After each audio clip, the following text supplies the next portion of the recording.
The 290th Infantry Regiment was activated on 15th April 1943 at Camp Shelby, Mississippi, as part of the 75th Infantry Division. Its ranks filled with draftees and volunteers drawn from across the United States, clerks, factory workers, students, farmers, ordinary citizens transformed into soldiers. For months they trained intensively: marksmanship, small unit tactics, night marches, and live fire maneuvers. Their mission was clear but daunting: to join the fight in Europe and help bring an end to the Second World War.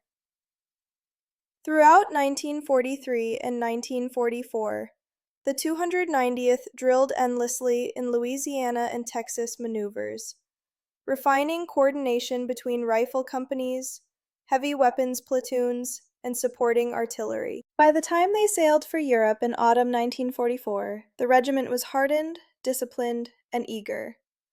The men landed in the United Kingdom before crossing the Channel into France as the Allied front pressed toward Germany. The 290th Infantry's first major engagement came unexpectedly. In mid-December 1944, the German army launched its last great offensive through the Ardennes, the Battle of the Bulge. Still fresh from arrival, the 290th was rushed into action near Houten, Belgium, to help stem the German onslaught. Fighting in snow, fog, and sub-zero cold, they faced veteran enemy units supported by armor and artillery. The regiment held its ground stubbornly, defending road junctions and high ground critical to the Allied line.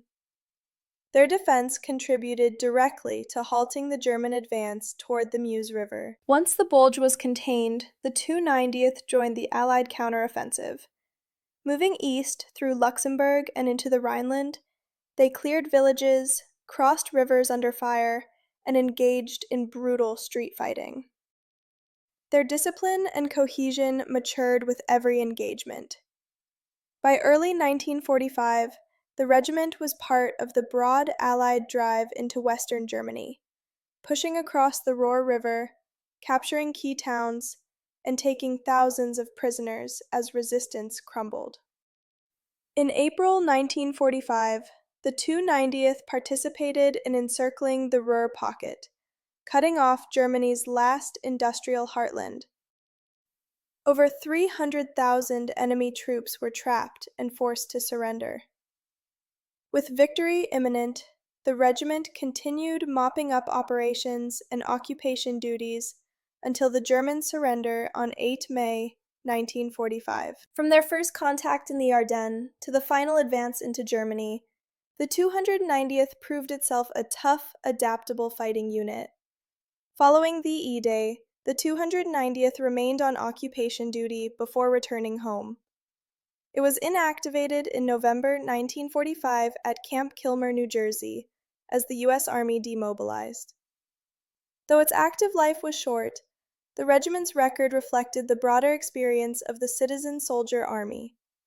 Ordinary Americans rising to extraordinary challenges and achieving victory through courage and endurance. The 290th embodied the spirit of World War II's American infantry: untested volunteers who learned fast, fought hard, and finished the job.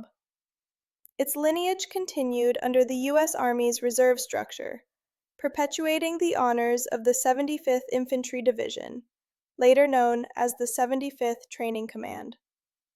The stories of the 290th, of frozen foxholes in Belgium, night patrols in the Rhineland, and the liberation of German towns, remain a testament to the grit and unity of men who fought not for fame, but for freedom.